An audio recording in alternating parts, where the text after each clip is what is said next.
의사 진행 그럼 여기 본질이 같이 하겠습니다. 사실 여기 정인으로 나와 있는 분들이 있는데 어저께 국민의힘 모 의원실에서 어, 청문회 전에 그 정인을 좀 만나자고 제의를 했습니다. 그런데 보니까 그 한겨레 신문에 났던 그 사람이 주장했던 거나 수사 기록에 대해서 꼬치꼬치 물으면서 하려고 시도를 했거든요, 실제. 그래서 오늘 청문회장에 나오기 전에 한 30분 전에 와서 보자라고 제의를 했는데 본인은 저를 하고 되게 압박감을 느꼈다는데 사실 왜 정인을 하루 전에 이렇게 만나려고 합니까? 그리고 예를 들어서 형사법원에서도 재판관이 재판을 하루 앞두고 검사 측이든 피고인 측이든 만나려고 시도하는 거 아니겠습니까? 누가 증인을 만나려고 그래요? 여기 국민의힘의 임종덕 의원실에서 그걸 어제 시도했다고 그래요? 예. 제가 제보를 받았습니다. 이런 것들이 사실 해유죠. 그리고 또 압박하려고 그러고 사정 공작으로 저는 해유라기보다 공작으로 보여요. 합참 개헌 과장님 나와주세요.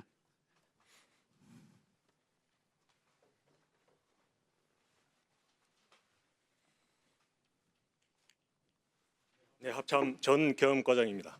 네. 그 어저께 이러한 것들 연락을 받으셨죠? 방금 말씀하신 그 말, 네네. 네, 연락 받았습니다. 그래서 어떻게 답변했습니까?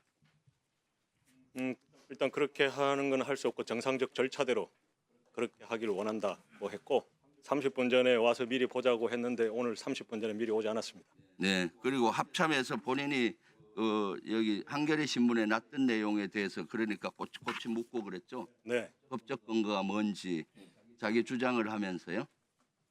그래서 합참 개헌과장님은 되게 압박감을 느꼈다라고 그 제보자는 말씀하시던데 압박감 느꼈습니다. 그렇죠. 해유나 공작처럼 느껴지지 않았습니까? 압박감 느끼고. 일단은 뭐 그거보다는 압박감을 느낄 건 사실입니다. 네. 그래서 이런 것들이야말로 해서는 안 되는 일인데 이것은 그 위원장님께서 이따가 경고를 한번 주시고요. 여기 의사진행 발언 내용입니다. 그래서 좀 추가 시간을 줬으면 좋겠고요. 거기 어저께 그 사람들이 질의하려는 거를 제가 대신 질의할게요. 어제 전화로 했던 내용들 대부분이. 합참의 그 계엄과장님은 평소에 전시에 대비한 계엄 훈련을 하는 보직이죠. 그렇습니다. 네.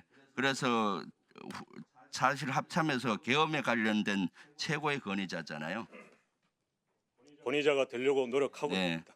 계엄을 이번에 할 때 비상계엄 때도 합참 내에 자체 계엄 사령관 밑에 합참 인원으로 계엄 사무소를 운영을 준비 중이었잖아요. 그죠? 그렇습니다. 구성을 준비 지원 중이었습니다. 그 사항은 의장한테 보고는 했습니까? 계엄 준비하는 의장은 당연히 알겠죠. 합참 인원으로 주로. 그 부분은 제가 정확하게 모르겠습니다. 네. 한 20명 정도로 구성돼 있죠. 20여 명이었습니다. 네, 합참 인원으로 주로 했어요. 합참 인원들과 국방부 조사본부 네. 인원이 있었습니다. 그다음 포고령 계엄 선포하면 대통령이 서명에 들어가서 공고문 같은 거를 실제로 다 서명을 하고 해야 되잖아요. 그렇습니다. 그 슬라이드 한번 비춰 주시죠. 실제 보면은 포고문이 있고 담화문, 경고문, 공고문, 훈령 이런 것들이 있는데 포고문은 실제 요 설명을 한번 해주세요. 기한을 하고 요 처리 절차에 대해서 이대로 준용이 안 된 것 같아요. 근본적으로 포고문을 작성하기 위해서는 대통령의 서명이 들어간 계엄 선포문, 그러니까 공고문이 있어야 합니다. 그것이 있어야 포고문이 작성이 되고 그 포고문을 작성을 할 때는 슬라이드에서 보시는 저 절차를 다 거쳐야 됩니다. 그렇죠. 저기에서 나오지 않은 계엄 선포문, 대통령의 공고문은 또 다른 법적 절차, 다시 말해서 국방부에서 건의를 한다면 국방부에서 계엄 선포문 안을 건의를 하고 국무심의를 통해서 이후에 대통령의 제가 이후에 공고하게 되어 있습니다. 이번에는 실제 그 윤석열 측에서는 이러한 절차를 전혀 준용이 안 한 거죠. 그것은 제가 모르겠습니다.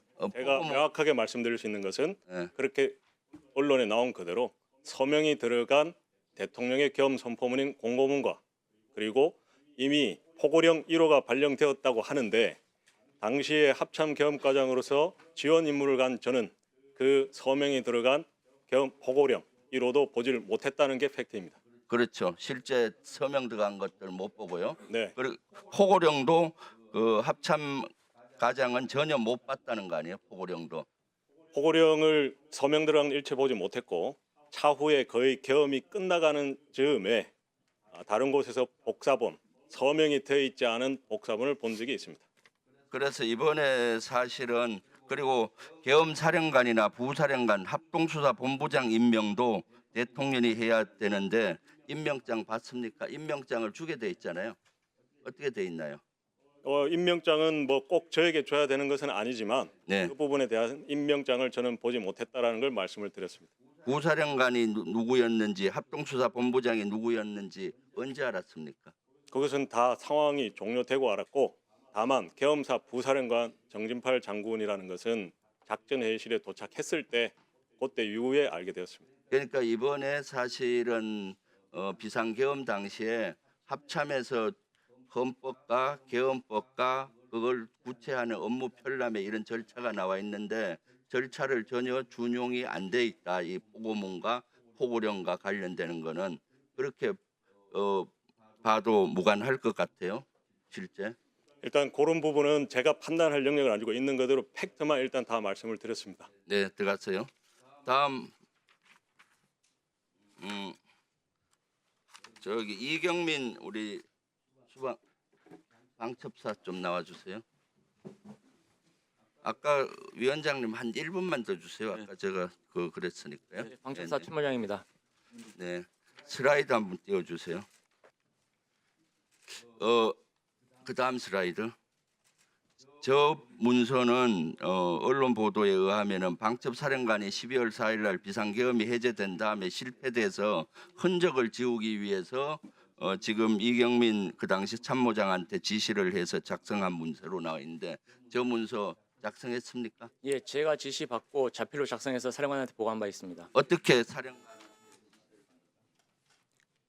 그 12월 4일 아침에 제 기억에 의하면은 사령관이 저를 불러가지고 내가 계엄을 미리 알았더라면 휴가를 갔겠느냐 그 얘기를 먼저 하면서 그리고 또 장군처장이 해외 출장을 보냈겠느냐 이런 이야기를 하면서 저한테 좀 한번 적어봐라. 그래서 계엄을 사전에 몰랐던 이유에 관한 사령관 이야기를 쭉 이야기를 해가지고 그 내용을 적어서 제가 사령관한테 보고한 바 있습니다. 몇 시에 지시를 받았죠?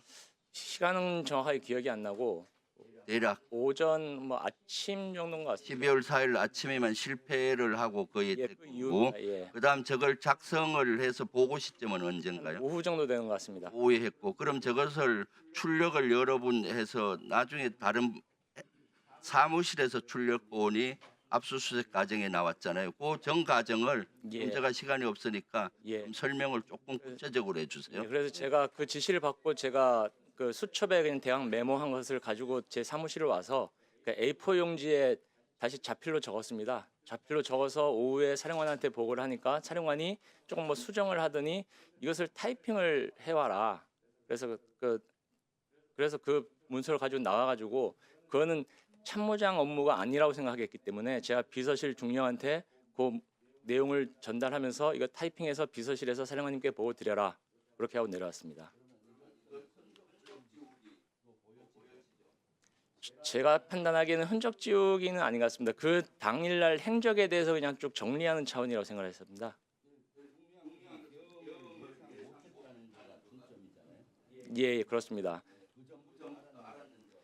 그러니까 당시에 저도 그 사령관도 계엄을 예상 못했다고 생각하기 때문에 그런 하루의 행적을 적으라는 거구나 그렇게 생각을 했었습니다.